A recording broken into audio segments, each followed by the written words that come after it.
আসসালামু আলাইকুম। আমার চ্যানেল কুকিং বেমিতে আপনাদের সবাইকে স্বাগতম। ভেন্ডি বা ঢ্যাঁড়স আমাদের অনেকেরই খুবই পছন্দের একটা তরকারি, তবে বাসায় কিন্তু একঘেয়েমি খেতে খেতে আর ভালো লাগে না। আজ আপনাদের সাথে এই ভেন্ডি বা ঢ্যাঁড়স দিয়ে ভীষণ মজার একটি রেসিপি শেয়ার করব, যেটা খেতে অসম্ভব মজার হয়। রুটি, পরোটা, সাদা ভাত সব কিছুর সাথে কিন্তু একদম পারফেক্টভাবে জমে যাবে।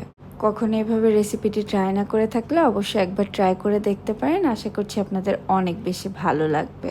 আর বাসায় যদি কোনো মেহমান আসে, তাদেরকেও একবার তৈরি করে খাওয়াতে পারেন। তারা একদম আপনার ফ্যান হয়ে যাবে, খেতে এত মজার হয়। আজ এই ভেন্ডি মশলা তৈরি করার জন্য আমি এখানে 1/2 কেজি ভেন্ডি খুব ভালোভাবে ধুয়ে পরিষ্কার করে নিয়েছি। এখন এগুলোকে কেটে নিব।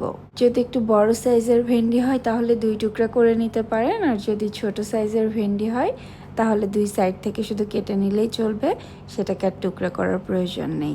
আমি ভেন্ডিগুলোকে কেটে নিচ্ছি, আর কেটে নেওয়ার পরে এভাবে একটু করে ফেটে নিতে হবে যেন মশলাগুলো ভালোভাবে ভেন্ডির ভিতরে যেতে পারে, আর ভেন্ডির কোনো পোকা থাকলে সেটাও বোঝা যায়।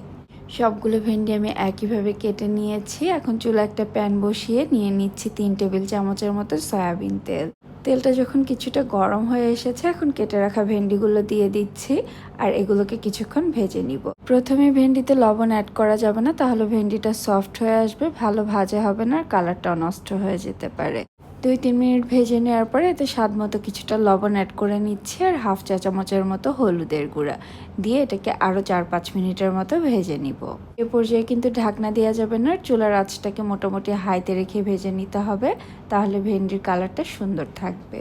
ভেন্ডিগুলো ভাজা হতে হতে আমি এখানে 2টা টমেটো ছোট টুকরা করে কেটে নিয়েছি, এগুলোকে ব্লেন্ডারের জারে দিয়ে ব্লেন্ড করে নিচ্ছি।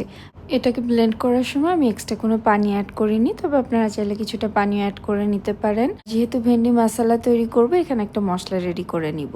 এখানে একটা বাটিতে নিয়ে নিয়েছি 1/2 কাপ টক দই, এর সাথে দিয়ে দিচ্ছি 1 চা চামচের মতো লাল মরিচের গুঁড়া, 1 চা চামচ জিরার গুঁড়া, 1 চা চামচ ধনিয়া গুঁড়া, 1/2 চা চামচ গরম মশলার গুঁড়া, আর আমি এখানে কিছুটা লবণ এবং কিছুটা হলুদের গুঁড়া ইউজ করেছি। লবণ এবং হলুদের গুঁড়া যেহেতু ভেন্ডির মধ্যে আগেও কিছুটা ইউজ করেছি, এখানে স্বাদ মতো বুঝে ইউজ করতে হবে। তারপরে সব কিছুকে একটা হ্যান্ড উইচ দিয়ে খুব ভালোভাবে মিশিয়ে নিচ্ছে। ভেন্ডি সেদ্ধ হতে একদমই সময় লাগে না, রান্না হতেও সময় লাগে না। 7-8 মিনিট ভেজে নেওয়ার পরে ভেন্ডিগুলো কিন্তু অলমোস্ট সেদ্ধ হয়ে এসেছে। এগুলোকে এখন আমি উঠিয়ে নিচ্ছি। আর এই সেম প্যানে আবারও কিছুটা তেল অ্যাড করে নিচ্ছি, দিয়ে দিচ্ছি আস্ত জিরা ফোড়নের জন্য। এখানে আমি 1 চা চামচ রসুন কুচি দিয়ে দিচ্ছি, আর 5-6টা কাঁচামরিচ, এগুলোকে 1 মিনিটের মতো একটু সটে করে নিচ্ছি। ঝালটা কিন্তু আমি আমার স্বাদ মতো অ্যাড করে নিয়েছি, আপনারা আপনাদের স্বাদ মতো কমিয়ে বাড়িয়ে নিতে পারবেন। এগুলোকে হালকা একটু সটে করে নেওয়ার পর এখন 2টা পেঁয়াজ কুচি দিয়ে দিচ্ছি। পেঁয়াজগুলোকে আমি ছোট ছোট করে কেটে নিয়েছি। পেঁয়াজের কালারটা যখন কিছুটা চেঞ্জ হয়ে এসেছে, এরপর যে আমি যে টমেটোটাকে ব্লেন্ড করে রেখেছিলাম সেটা দিয়ে দিচ্ছি। এর সাথে দিয়ে দিচ্ছি 1 চা চামচ আদা বাটা। টমেটোটা যেহেতু কাঁচা, এটাকে আমি 2-3 মিনিটের মতো খুব ভালোভাবে একটু ভুনে নিচ্ছি। আর টমেটোটা আমি এখানে পেস্ট করে ইউজ করেছি, এতে এটার টেস্টটা বেশি ভালো আসে। তবে আপনারা যদি পেস্ট করতে না চান, সেক্ষেত্রে ছোট ছোট টুকরো করে কেটেও নিতে পারেন। টমেটোটাকে কিছুক্ষণ কষিয়ে নেওয়া হয়ে গিয়েছে, এখন এর সাথে তৈরি করে রাখা মশলাটা অ্যাড করে নিচ্ছি। বাটিটা ধুয়ে 1/2 কাপের মতো পানিও দিয়ে দিচ্ছি। এটাকে এখন আমি আরও 2-3 মিনিটের মতো খুব ভালোভাবে কষিয়ে নিব। এই মশলাটাকে কিন্তু অবশ্যই খুব ভালোভাবে কষিয়ে নিতে হবে, কেননা ভেন্ডি দেওয়ার পরে আর এটাকে খুব বেশিক্ষণ রান্না করতে হবে না। যখন মশলাটা খুব ভালোভাবে কষা হয়ে গিয়েছে আর এভাবে তেল ছাড়তে শুরু করেছে, এ পর্যায়ে আমি আরও 1 বাটির মতো পানি দিয়ে দিচ্ছি। যেহেতু একটু গ্রেভি থাকতে হবে, এই জন্য পানিটা অ্যাড করছি। এটাতে যখন বলক চলে এসেছে, ভেজে রাখা ভেন্ডিগুলো দিয়ে দিচ্ছি।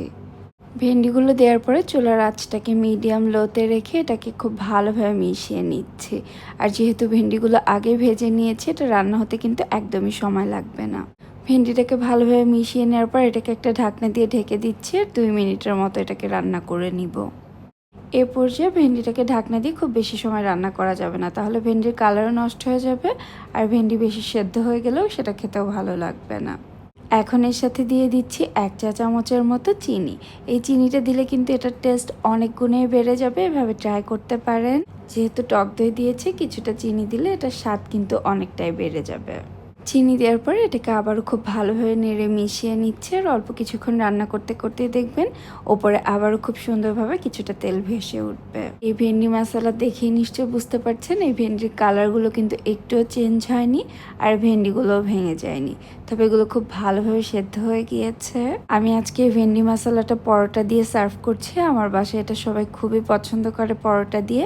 আপনাদের কোনটা দিয়ে খেতে বেশি ভালো লাগে, পরোটা না সাদা ভাত, সেটা কিন্তু অবশ্যই আমাকে কমেন্ট করে জানাবেন। বাড়িতে যদি এভাবে একবার রেসিপিটি ট্রাই করেন আশা করছি সবার অনেক বেশি ভালো লাগবে আর বারবার তৈরির আবদার করবে। আমার আজকের রেসিপিটি যদি কোথাও আপনাদের একটুখানিও ভালো লেগে থাকে একটি লাইক এবং কমেন্ট করতেও ভুলবেন না। সবাই অনেক বেশি ভালো থাকবেন আর আমাদের জন্য দোয়া করবেন। আল্লাহ হাফেজ।